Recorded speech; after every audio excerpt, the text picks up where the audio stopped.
تاریخ اسلام کا وہ باب جسے سن کر آج بھی آنکھیں اشکبار ہو جاتی ہیں اور دل کانپ اٹھتے ہیں، وہ کربلا کا میدان اور نواسے رسول صلی اللہ علیہ وسلم حضرت امام حسین علیہ السلام کی عظیم قربانی۔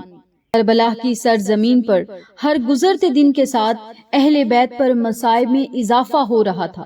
2 محرم الحرام کو امام حسین علیہ السلام کا قافلہ کربلا کے تپتے ہوئے صحرا میں پہنچ چکا تھا اور خیمے نصب ہو چکے تھے، لیکن 3 محرم تاریخ کربلا کا وہ دن ہے جب حالات نے ایک نیا اور سنگین موڑ لیا۔ یزید اور عبید اللہ ابن زیاد کے حکم پر 3 محرم کو عمر بن سعد ایک بہت بڑا لشکر جس کی تعداد 4000 یا اس سے زائد بتائی جاتی ہے، اس لشکر کو لے کر میدان کربلا میں پہنچ گیا۔ اس لشکر کی آمد کا مقصد امام حسین علیہ السلام کو چاروں طرف سے گھیرنا اور ان پر نفسیاتی دباؤ ڈالنا تھا۔ روایات میں آتا ہے 3 محرم کو امام حسین علیہ السلام نے کربلا کا وہ خطہ زمین بنو اسد کے لوگوں سے 60,000 درہم میں خریدا۔ زمین خریدنے کے بعد آپ نے وہ زمین انہی لوگوں کو واپس تحفے میں دے دی اور ان سے فرمایا، جب ہم اس زمین پر شہید ہو جائیں تو ہمیں یوں ہی دفن کرنا، اور جو زائرین ہماری قبروں پر آئیں ان کی 3 دن تک مہمان نوازی کرنا۔ یہ امام کی دور اندیشی اور شہادت کے لیے کامل تیاری کا عظیم ثبوت تھا۔ عمر بن سعد نے امام حسین علیہ السلام سے مذاکرات کی کوشش کی تاکہ یزید کی بیعت کر لے، لیکن امام علی مقام نے حق کے رستے سے پیچھے ہٹنے اور ایک فاسق کو فاجر کی بیعت کرنے سے صاف انکار کر دیا۔ میدان کربلا میں امام حسین علیہ السلام اور ان کے خانوادے پر جو ظلم کے پہاڑ توڑے گئے، انسانی تاریخ ان کی مثال پیش کرنے سے قاصر ہے۔ ان مصائب میں استقامت کا جو مظاہرہ امام حسین علیہ السلام نے کیا وہ رہتی دنیا تک ایک بے مثال نمونہ ہے۔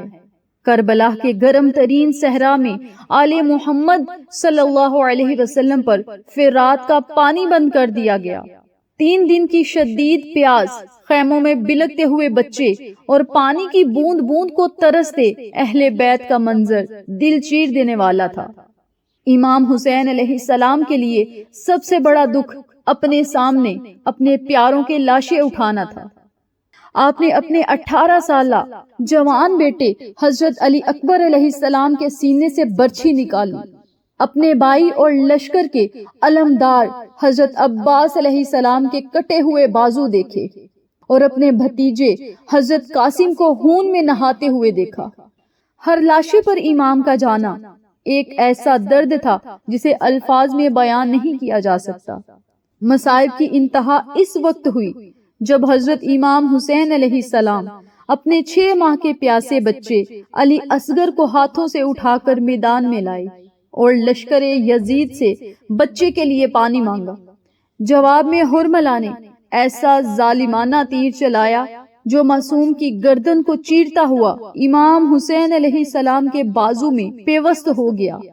ایک باپ کے لیے اپنے ہی ہاتھوں میں تڑپتے ہوئے بچے کی جان نکلتے دیکھنا کربلا کا سب سے رلا دینے والا سانحہ ہے۔ جب تمام انصار، دوست اور اقربا حق کی راہ میں کٹ گئے تو امام حسین علیہ السلام اکیلے ہزاروں کے لشکر کے سامنے ڈٹ گئے۔ آپ کا جسم مبارک تیروں اور تلواروں کے زخموں سے چور تھا، لیکن اس عالم میں بھی آپ کے ماتھے پر شکن نہ تھی۔ جب آپ گھوڑے سے زمین کربلا پر آئے تو آپ نے اللہ کے حضور آخری سجدہ ادا کیا اور اپنی جان اللہ کے سپرد کر دی، لیکن باطل کے سامنے سر نہیں جھکایا۔ کربلا اور مصائب حسین علیہ السلام ہمیں یہ عظیم درس دیتے ہیں، حق و صبر اور استقامت کی راہ میں خواہ اپنا سب کچھ لٹانا پڑے، ظالم اور باطل کے سامنے کبھی سمجھوتا نہیں کرنا چاہیے۔ میری پیاری بہنوں اور میرے پیارے بھائیوں، آج 3 محرم الحرام کا دن ہے جب ظلم و ستم کی پہلی آندھی شروع ہوئی۔ آج کے دن آپ سب سے گزارش ہے، شہدائے کربلا کے نام نفل ضرور پڑھیں۔ نفل ادا کرنے کے بعد اسی جگہ بیٹھ کر 11 مرتبہ درود ابراہیمی پڑھیں۔ درود پاک پڑھنے کے بعد 450 مرتبہ پورے دھیان اور یقین کے ساتھ حسبنا اللہ ونعم الوکیل، حسبنا اللہ ونعم الوکیل کا ورد کریں۔ حسبنا اللہ و نعم الوکیل کا مطلب ہے ہمیں اللہ ہی کافی ہے اور وہ بہت اچھا کار و ساز ہے۔ چونکہ محرم کے یہ ایام صبر و استقامت اور اللہ پر توکل کی یاد دلاتے ہیں، اس لیے مشکلات کے حل، رزق میں کشادگی اور دلی مرادوں کے لیے یہ وظیفہ انتہائی طاقتور ہے۔ قرآنی آیت ہے، حسبنا اللہ و نعم الوکیل، میرے لیے میرا اللہ ہی کافی ہے۔ اس وظیفے کو آج 3 محرم کے دن کسی بھی نماز کے بعد پڑھیں۔ نماز عصر کے فوراً بعد اگر یہ عمل کیا جائے گا تو بہت ہی پرتاثیر اور طاقتور عمل ہے۔ 450 مرتبہ حسبنا اللہ و نعم الوکیل کا ورد کرنا اور آخر میں پھر 11 مرتبہ درود ابراہیمی پڑھ کے اللہ تبارک و تعالی سے رو رو کر گڑ گڑا کر دعا کرنی ہے۔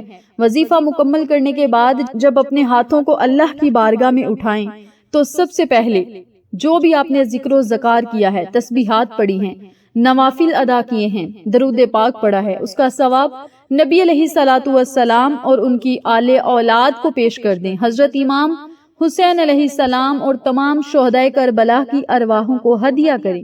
پھر اللہ تبارک و تعالی سے ان مقدس ہستیوں کے صدقے اپنی پریشانیوں کے خاتمے کے لیے دعائیں کریں، بیماریوں سے شفاؤں کے لیے دعا کریں، گھر میں خیر و برکت اور عافیت کے لیے دعا کریں۔ جو بھی آپ کا مقصد ہے، حاجت ہے، مراد ہے، اللہ کے سامنے رکھیں، اللہ کے حضور پیش کریں، وسیلہ محمد و آل محمد صلی اللہ علیہ وسلم کا دے کر اللہ سے مانگیں۔ اللہ تبارک و تعالی اس بابرکت مہینے کے طوفیل دعاؤں کو شرف قبولیت بخشتا ہے۔ تو بس آج اللہ کے حضور گڑ گڑائیں، روئیں اور اپنی مشکلات کو حل کروانے کے لیے شہدائے کربلا کا وسیلہ دیں۔ انشاءاللہ بفضل خدا رب تعالی آپ کے لیے آسانیاں پیدا کرے گا۔ امام حسین علیہ السلام کی مصیبتوں کے صدقے رب تعالی آپ کی مصیبتوں کو ختم کرے گا اور آپ کی زندگی میں سکون و اطمینان عطا فرمائے گا۔ آج کے اس ویڈیو کو اپنے پیاروں کے ساتھ ضرور شیئر کریں تاکہ تمام لوگ اس واقعے سے، اس ویڈیو سے مستفید ہو سکے، ہم سب کو صدقہ جاریہ کا ثواب ملتا رہے۔ آپ کے ایک شیئر کرنے سے کسی کے دل میں ایمان کا نور ابھر جائے اور ہم سب کی دنیا اور آخرت سنور جائے۔ اللہ تبارک و تعالی مجھے، آپ تمام سننے والوں اور دیکھنے والوں کو عمل کرنے کی توفیق عطا فرمائے اور مجھ سمیت آپ سب کی مشکلات بھی آسان کرے، تنگ دستی اور غربت مفلسی کو، محتاجی کو ختم کرے، ہمیشہ اپنی جناب سے عطا کرے، اپنے اور اپنے نبی کا اور نبی کی آل اولاد کا ہمیں ہمیشہ محتاج رکھے۔ آمین ثم آمین۔